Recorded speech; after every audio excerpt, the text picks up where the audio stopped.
तुम्ही पालकमंत्री आणि 5 वर्षात तुम्ही काय केलं हे विचारतात अजित पवार. या शहरातील जनता खुली नाही. मंत्री चंद्रकांत पाटलांकडून उपमुख्यमंत्री अजित पवारांना उत्तर.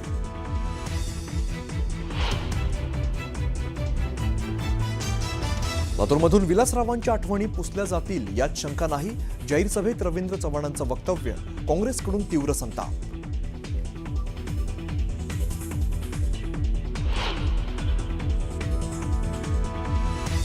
वीस वर्ष मुंबईत भाजप ठाकरेंसोबत सत्तेत होतं तेव्हा अनेक पदं उपभोगली. 25 वर्ष तुम्ही काय केलं या भाजपाच्या टीकेला आदित्य ठाकरेंचं उत्तर.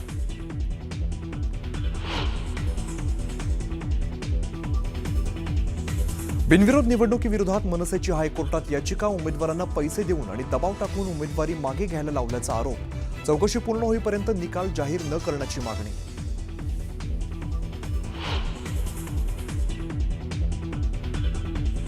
नवनीत राणांकडून काल भाजप तर आज युवा स्वाभिमानी पक्षाच्या उमेदवारांचा प्रचार. नवनीत राणा नेमक्या कोणाच्या बाजूने चर्चांना उधाण.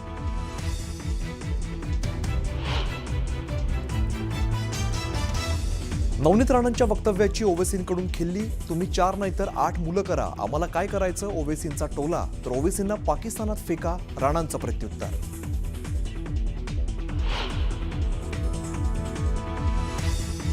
तुळजाभवानीच्या भक्तांना आता प्रसाद म्हणून ड्रग्जची पुडी देतील. शिवसेनेच्या तानाजी सावंतांचा ड्रग्ज प्रकरणावरून घणाघात. तर देवीच्या गाभाऱ्यातील तोडफोड प्रकरणावरूनही हल्लाबोल.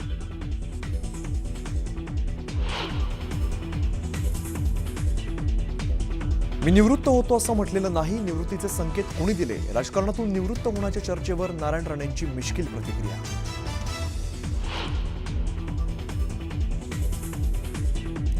महाराष्ट्र क्रिकेट असोसिएशनच्या उद्या होणाऱ्या निवडणुकीला मुंबई उच्च न्यायालयाची स्थगिती. रोहित पवार यांना धक्का. नातेवाईक, राजकीय व्यक्ती आणि कार्यकर्त्यांची नावं मतदार यादीत घुसवल्याचा रोहित पवारांविरोधात आरोप.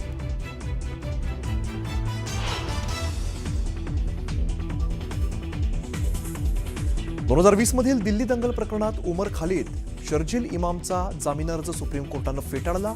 इतर 5 आरोपींना सशर्त जामीन.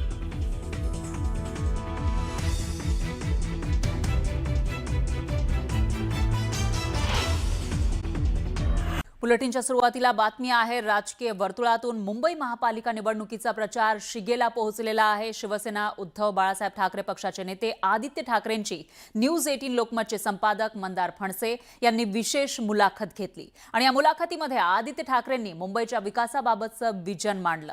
याच वेळी बोलताना आदित्य ठाकरेंनी शिवसेना भाजपवर जोरदार निशाणा साधला. जे सरकार एवढ्या मस्तीत चाललेलं आहे, लाज उरली का हो?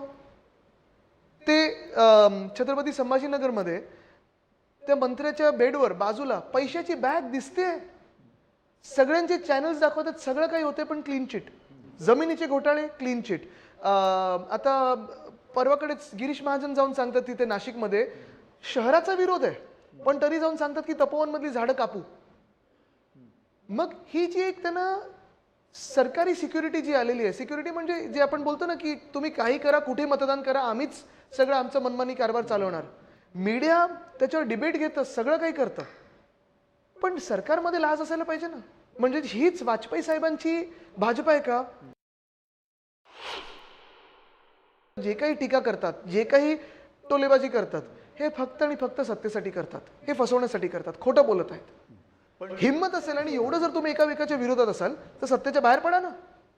द्या राजीनामा आणि बाहेर पडा. पण मग काय चाललंय कळत नाहीये ना लोकांना राज्यात. आता स्पष्टपणे कळलेलं आहे. शरद पवारांची युती आणि तुमची आणि शरद पवारांची सुद्धा युतीच आहे. आम्ही आमच्या युत्या आमच्या पद्धतीने पाळलेल्या आहेत. आमची युती मनसे सोबत आहे, आमची युती पवार साहेबांसोबत आहे. आता आपण एकेकाळी बोलायचो की युपी बिहार सारखं राजकारण होत चाललंय. आता असं वाटायला लागलंय की युपी बिहार आपल्या नादात बदनाम होत चाललंय की काय. आता जे राजकारण चाललंय तुम्ही बघा, एवढं घाणेरडं राजकारण देशाच्या इतिहासात कधी नव्हतं. आणि एवढं भ्रष्ट सरकार जे भाजप, मिंदे आणि दादांनी आता चालवलेलं आहे, आपल्या देशाच्या इतिहासात कधी एवढं भ्रष्ट सरकार नव्हतं. म्हणजे एवढे घोटाळे आम्ही रस्त्याचा घोटाळा असेल मुंबईतला, दुसरा रस्त्याचा घोटाळा असेल, स्ट्रीट फर्निचरचा असेल. आता ब्लाइंड स्पॉट व्हायला लागले लोकांना की अरे या ठीक आहे, राजकारणीनं पैसेच खातो. हे चुकीचं आहे. हा चुकीचा पायंडा पडत आहे. आणि माझ्यासारख्या तरुण राजकारण्यांनी, तुम्हाला असं वाटतं की भ्रष्टाचाराच्या म्हणजे व्यतिरिक्त राजकारण चालू शकतं आता? एवढा पैशाचा अवडंबर आहे पाहिजे ना. पण आपण कुठे ना कुठेतरी चिखलात उडी मारण्यापेक्षा बघा काय असतं की कमल दलदल में ही खिलता है, कीचड़ में ही कमल खिलता है, पण ते कीचडमध्ये आपण किती उडी मारायची? ज्या पद्धतीने एक मोठं इन्फ्रास्ट्रक्चर बनताना दिसते, काही लाख कोटींची कामं चालू आहेत या सगळ्या मुंबई आणि पूर्ण पश्चिम भागामध्ये आपल्या, तर तुम्हाला असं वाटत नाही की हा विकास सुद्धा गरजेचा होता आणि त्या गरजेच्यामुळे, कारण तुम्ही स्वतः हा विकास चाललाय की विनाश चाललाय हा विचार करा तुम्ही. कारण विकास हा सगळ्यांनाच पाहिजे, शाश्वत विकास हा सगळ्यांनाच हवा आहे, बरोबर आहे. पण हे करत असताना तुम्हाला पुण्याचंच उदाहरण देतो. पुण्यामध्ये वेताळ टेकडी नावाची एक जागा आहे, सुंदर जागा आहे, हिरवगार जागा आहे. पलीकडे जो त्यांना रस्ता काढायचा आहे तो कुठे जातो भाजपला पण माहिती नाहीये. तर तिथे जाण्याची आत्ता रस्ता एक आहे, बोगदा, मेट्रो, वरतून हायवे. लोकांचं म्हणणं सपाटच करा ना, मग टेकडी तरी ठेवताय कशाला? एकनाथ मिंदे जे बोलत होते की 6080 कोटीचं पहिलं टेंडर 2023चं, इथेच बसून मी त्यांना एक्सपोज केलं होतं, त्या टेंडरला एक्सपोज केलं होतं. पुढच्या वर्षी पण 6000 कोटीचं. त्यांनी काय सांगितलं होतं, 36 महिन्यात मुंबईचे सगळे रस्ते कॉन्क्रीट होतील. तुम्ही मला एक रस्ता पूर्ण केलेला यांनी दाखवा. विकास जो झालाय तो मंदारजी यांच्या कॉन्ट्रॅक्टर्सचा झालाय, यांच्या आवडत्या कॉन्ट्रॅक्टर्सचा झालाय. मुंबईत कधी नाही तो ॲडव्हान्स मोबिलायझेशन फंड 10% दिलेला आहे, त्याच्यातून पैसे काढले त्यांनी, खाल्ले त्याने लोकांनी. मग विकास ह्यांच्या कॉन्ट्रॅक्टर्सचा होतो, विकास ह्यांच्या आवडत्या लोकांचा होतो. लोकांचा विकास कधी होणार?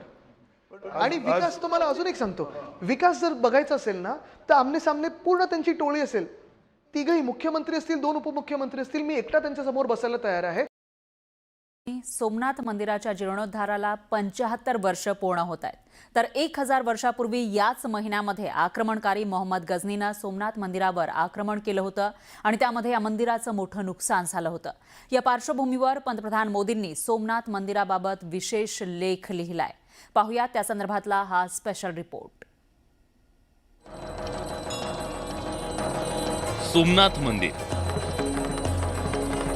हे केवळ एक मंदिर नाही, तर जणू भारताच्या शाश्वत आत्म्याचं प्रतीक आहे. कोट्यवधी हिंदूंचं ते श्रद्धास्थान आहे.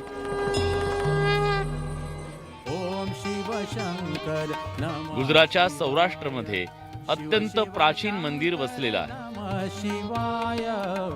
द्वादश ज्योतिर्लिंग स्रोतात देशातील 12 ज्योतिर्लिंगांचा उल्लेख आढळतो. विशेष म्हणजे त्यामध्येही सगळ्यात पहिल्यांदा सौराष्ट्र सोमनाथचा उल्लेख आहे.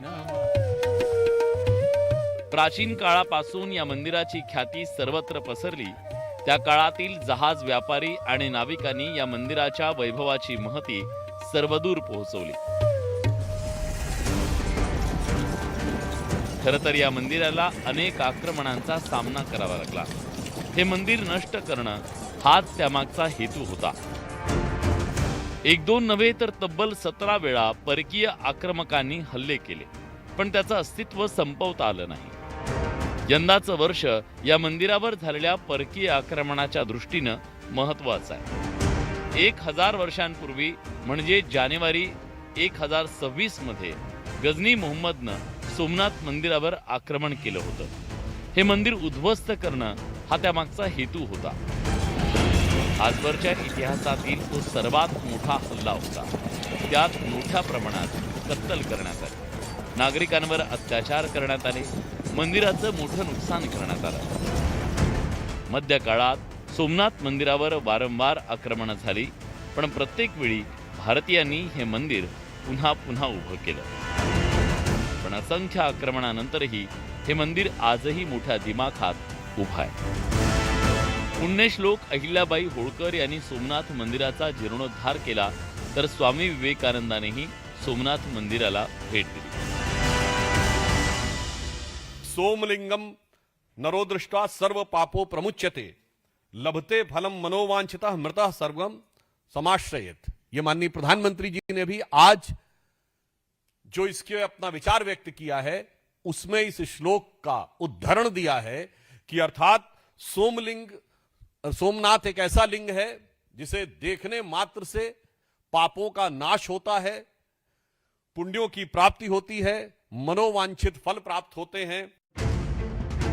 गझनी मोहम्मदच्या आक्रमणानंतर या मंदिराचा वेळोवेळी जीर्णोद्धार करण्यात आला, पण जे मंदिर उभं आहे त्याचा 11 मे 1951 साली जीर्णोद्धार करण्यात आला होता. यंदा त्या जीर्णोद्धाराला 75 वर्ष पूर्ण होऊ लागले. तत्कालीन राष्ट्रपती डॉक्टर राजेंद्र प्रसाद यांच्या उपस्थितीत तो ऐतिहासिक समारंभ पार पडला. त्यावरून बरंच राजकारण रंगलं. आता पंतप्रधान नरेंद्र मोदी 11 जानेवारीला सोमनाथ मंदिरात दर्शनासाठी जाणार आहेत. या मंदिराविषयी पंतप्रधान मोदींनी एक विशेष लेख लिहिलाय. त्यात त्यांनी सोमनाथ मंदिराच्या ऐतिहासिक संघर्षावर भाष्य केलंय. खरं तर सोमनाथ मंदिराची गाथा भारतीयांचा संघर्ष, त्याग आणि श्रद्धेचं प्रतीक बनली. Bureau report, news 18 Lokmat.